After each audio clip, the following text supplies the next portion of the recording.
Isang mapagpalang araw sa inyong lahat, mga kalihim.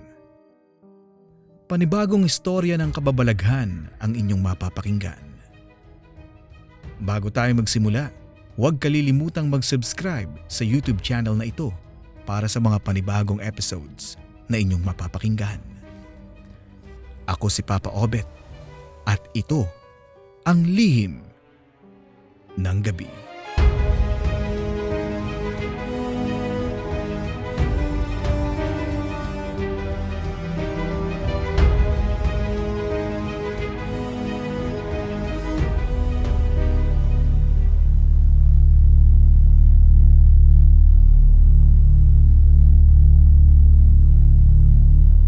Taong 1963, Buhi, Camarines Sur. Noong mga panahong ito, kasalukuyan akong lumagay sa tahimik na buhay at itinuon ang aking sarili sa aking asawa. Tawagin niyo na lang po ako sa pangalang Hernan. Payak lang po ang aming kabuhayan at ang tanging pinagkakakitaan ko lang ay ang pagsasaka ng mga abaka at punong kahoy.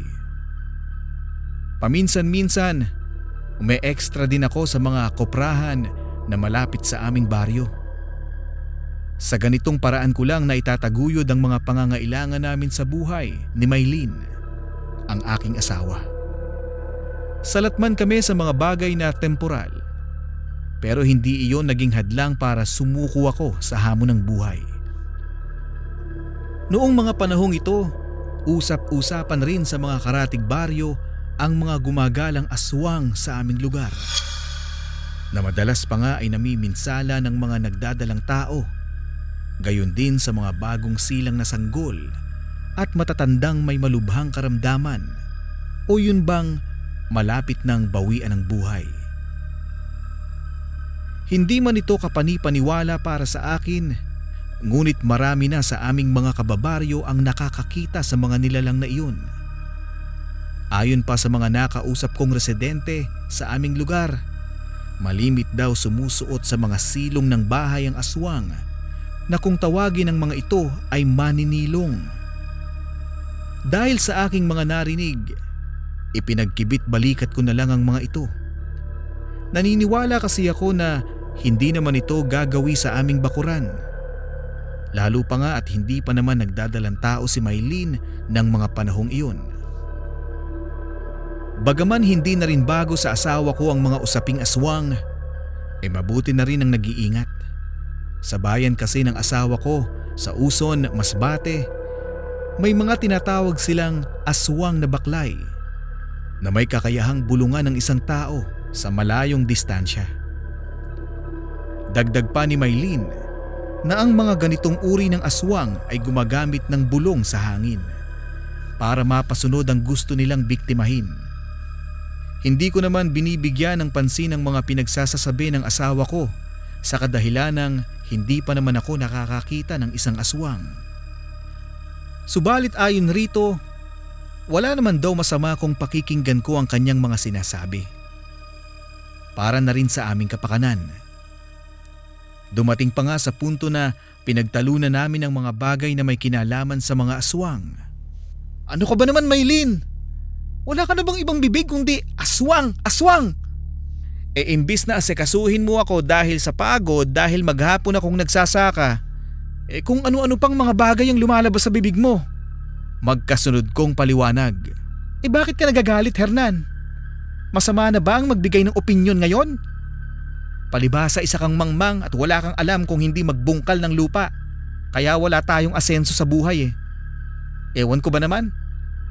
Sa dinami-dami ng nanligaw sa akin, ikaw pa ang napili kong pakasalan. Magkasunod na paliwanag at sumbat ni Maylene. Hindi naglaon, minabuti ko na lang lumabas ng aming pamamahay upang hindi na humaba pa ang aming pagtatalo. Tama naman kasi ang asawa ko, bukod kasi sa kulang ako sa pinag-aralan, ay kapos din ako sa dunong pagdating sa lihim na karunungan. Sa pagdaan pa ng mga araw, naging maayos naman ang lahat sa amin ng asawa ko. Kahit na may mga bagay na paunti-unti nang nagbabago sa aming pagsasama, nandyan yung Hindi na ako inaasikaso nito sa mga bagay na pangangailangan ko sa trabaho, maging sa loob ng aming pamamahay. Gayunpaman, binaliwala ko na lang lahat ng mga ginagawa ni Maylin.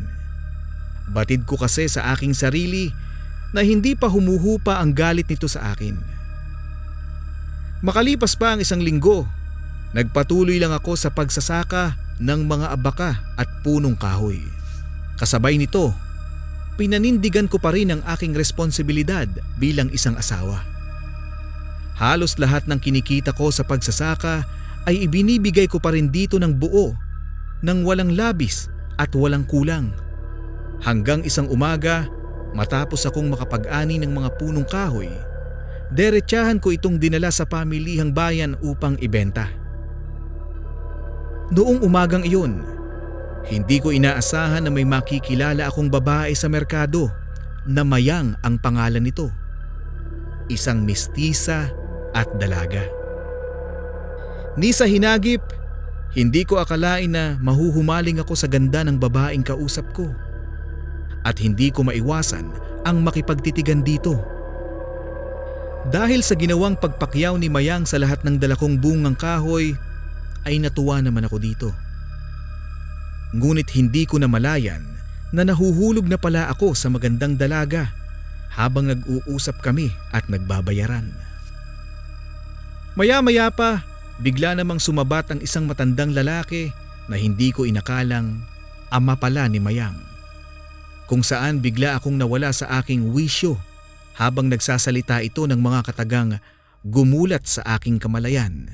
Iho, ay nabayaran na ng anak ko yung mga dala mong kalakal.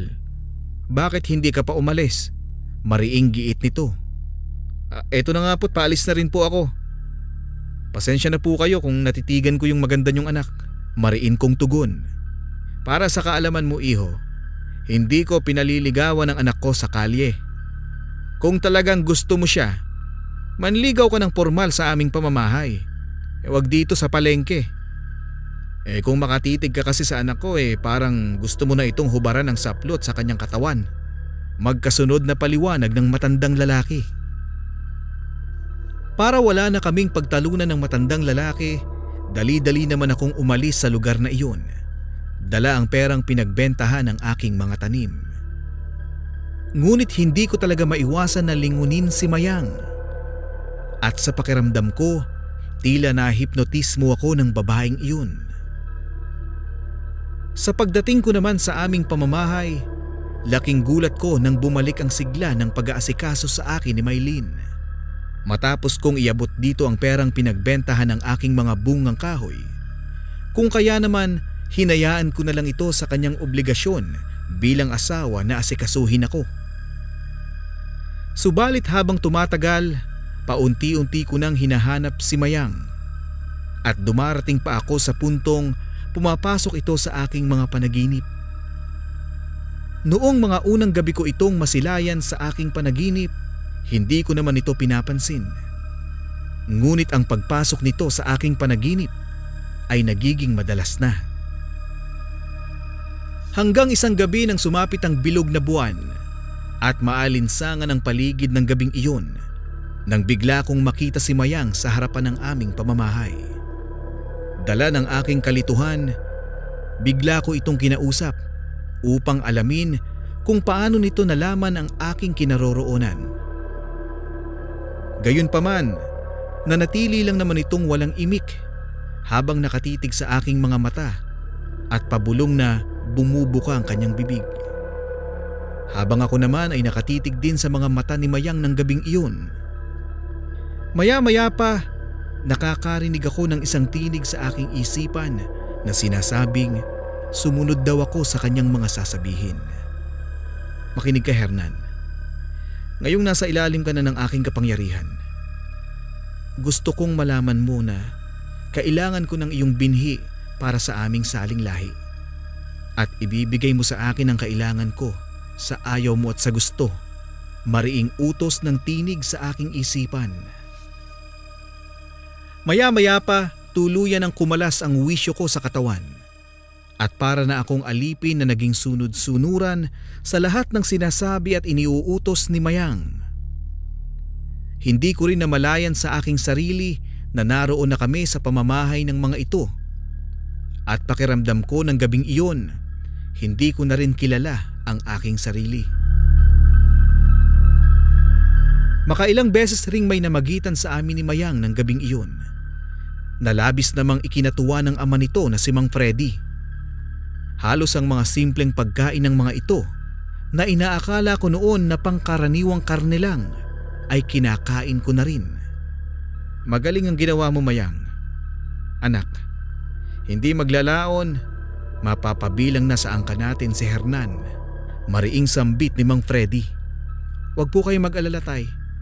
Hanggat nasa ilalim ng aking kapangyarihan si Hernan, susunod siya sa lahat ng aking ipinag-uutos. Mariing tugon at paliwanag naman ni Mayang. Lumipas pa ang mga araw, nagpatuloy lang ako sa ganoong senaryo ng aking buhay. Ngunit habang nagtatrabaho ako sa palengke katulong ang mag-ama, tila nabura sa mga alaala ko ang pansamantala kong buhay sa piling ng aking asawang si Maylin. Halos lahat ng mga kakilala namin noon ng asawa ko ay nagtataka kung bakit ko daw inabandona si Maylin. Bukod pa riyan, hindi ko akalain na nagdadalang tao na pala ang asawa ko nang iwanan ko ito. Kung kaya naman nang makarating kay Maylin ang usap-usapan sa palengke na may iba na akong kinakasama, bigla naman itong sumugod sa galit at halos isumpa ako nito. Ngunit ang galit na iyon ay hindi pa roon natatapos. Bagkus gumawa pa ito ng isang malaking iskandalo sa palengke. Hayop ka, Hernan!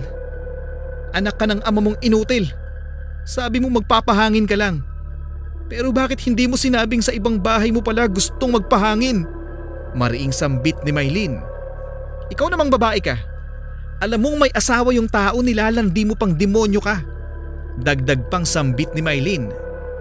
Maghunos dili ka sa mga pinagsasasabi mo, Ineng. At para sabihin ko sa iyo, kagustuhan ng lalaking ito ang mapabilang sa aming angkan. Mariing paliwanag naman ni Mang Freddy, sabay turo sa akin. Dahil sa aking mga narinig, tinignan ko lang naman ang babaeng nagwawala sa harapan ng tindahan nila Mayang. Dahil nagtataka ako kung bakit sinasabi nito na asawa ko raw siya. Maya-maya pa nakita kong may lumapit na matandang lalaki dito habang naririnig ko ang mga sinasabi nito sa babae. Ineng, maghunos dili ka muna. Hindi makakabuti sa pagdadalang tao mo yung pagsisigaw-sigaw mo, mariing paalala ng matandang lalaki. Hinayaan ko lang namang lumayo ang mga ito sa tindahan nila Mang Freddy. Ngunit habang papalayo ang mga iyon, nakita ko namang nakatitig ang mag-ama sa matandang umakay sa babaeng kani-kanina lang ay nagwawala pa. Makalipas pa ang ilang araw, bigla namang bumalik ang babae kasama ang matandang lalaki sa harapan ng tindahan nila Mayang. Kasabay ang pagsasalita nito ng mga katagang gumulat sa mag-ama. Binabalaan ko kayong mag-ama. Hayaan niyong mamuhay ng normal ang mag-asawang ito. Mariing sigaw ng matandang lalaki sabay turo sa amin ni Maylin. Sige lang, tanda. Kunin mo na si Hernan at gawin mo na ang gusto mong gawin sa kanya. Mariing tugon ni Mang Freddy habang nakangisi. Itay, hahayaan na lang po ba ninyong kuhanin ng matandang ito si Hernan? Derechahang tanong ni Maylin.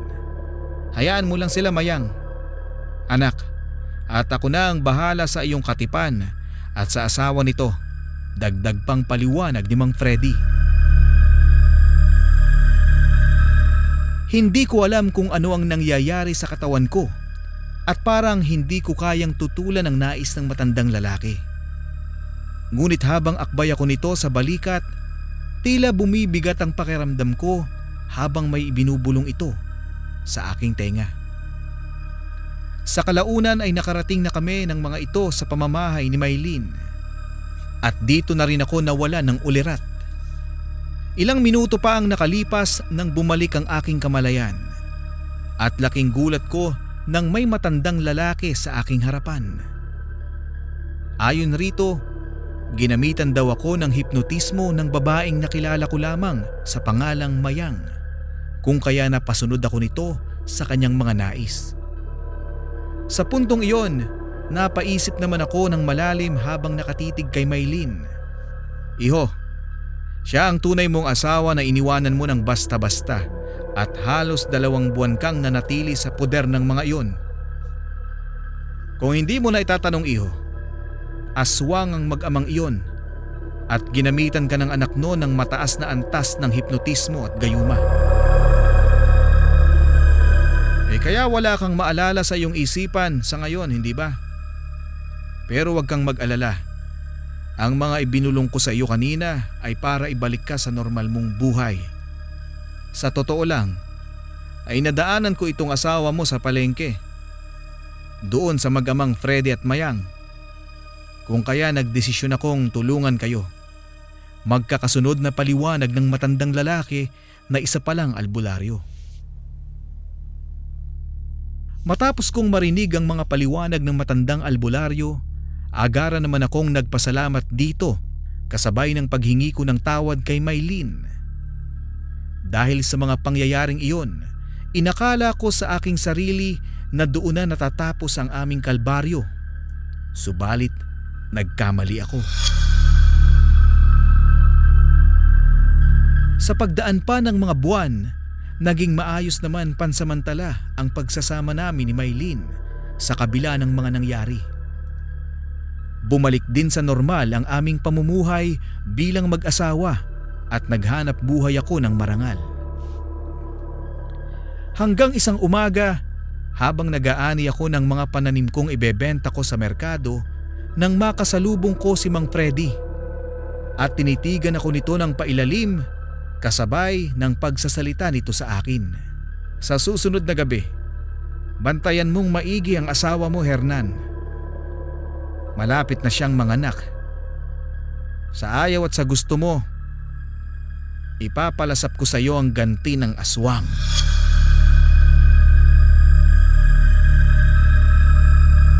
Tandaan mo, naghihintay ang anak ko sa pagbabalik mo sa poder namin dahil nagdadalang tao si Mayang at ikaw ang ama. Magkasunod na paliwanag ni Mang Freddy. Subalit imbes na sagutin ko ang mga pinagsasasabi nito sa akin, mas pinili ko na lang na manahimik at lagpasan ang matandang iyon hanggang sa magdilim na nang makabalik ako sa aming pamamahay. Galing sa merkado, masaya ko namang ibinigay kay Maylin ang perang pinagbentahan ko ng punong kahoy. Maya-maya pa pasado 7:00 ng gabi. Ewan ko ba sa aking sarili at napasama ako sa aking mga kaibigan sa isang okasyong hindi kalayuan sa aming pamamahay. Ang paalam ko kay Maylin noong gabi ay babalik din ako kaagad. Ngunit tila napasarap ang inom ko roon at hindi ko namalayan ang takbo ng oras. Laking gulat ko na lang nang humahangos ng takbo ang isa naming kapitbahay na isinisigaw ang pangalan ko sa daan at nanginginig sa takot habang pautal-utal na nagsasalita sa akin. Hernan! Ang asawa mo! Ang asawa mo si Maylin!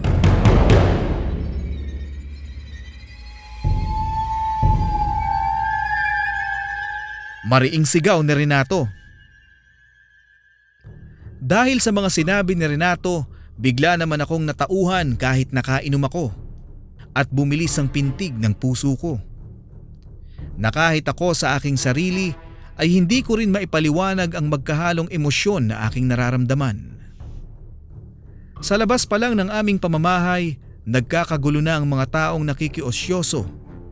Isang indikasyon na may nangyaring hindi maganda sa loob ng aming pamamahay ni Maylin. Kung kaya naman nang pasukin ko ang aming pamamahay, dito na tumambad sa akin ang kalunos-lunos na sinapit ni Maylin. Nakatiwangwang ang tiyan nito at nagkalat sa aming sahig ang mga lamang loob habang dilat na dilat ang mga mata na wala ng buhay. Nawawala din ang anak namin sa sinapupunan nito na iluluwal sana ng asawa ko sa mga susunod na buwan. Halos gumuho ang mundo ko sa insidenteng iyon at sinisi ko din ang aking sarili. Dahil kung hindi ako sumama sa mga kaibigan ko para makipag-inuman, maaaring buhay pa sana ang mag-ina ko. Makalipas pa ang ilang minuto, may nakapagsabi sa akin na isang matanda raw ang pumasok sa aming pamamahay bago mangyari ang pamamaslang sa asawa ko. Dagdag pa ng mga meron na naglakad lang daw ang matandang iyon papunta sa masukal na talahiban bago naglaho sa dilim. Kaagad namang sumagi sa aking isipan ang mga pinagsasasabi ni Mang Freddy at batid ko sa aking sarili na siya lang ang may motibo para gantihan ako. Kung kaya naman nang mailibing si Maylene, kaagad kong hinagilap ang matandang iyon at ang anak nito. Ngunit nabigo akong mahanap ang mga ito sa bawat sulok ng aming baryo. Maging sa palengke, hindi ko na rin nakita ang mga ito. Gayon din ang tindahan ng mga ito na ibang tao na ang nagmamay-ari. Kung kaya naman sa paglipas ng panahon, hindi na rin ako nag-asawa hanggat hindi ko nakakamit ang hustisyang hinahanap ko. Mabuting ipagpasa Diyos mo na lang lahat ng ito, Hernan, at magpatuloy ka sa buhay. Mariing paalala ng matandang albularyo na gumamot sa akin noon. Tumangulang naman ako sa mga sinasabi ng matandang albularyo habang inaalala ko ang aking mag-ina. Kung hindi lang sana ako na humaling sa anak ng isang aswang, maaaring wala sana akong naging problema. Gayunpaman, mananatili na lang isang bangungot ang lahat ng nangyari sa asawa at anak ko habang ako ay nabubuhay. Hanggang dito na lang po ang aking kwento at maraming salamat po sa inyong lahat.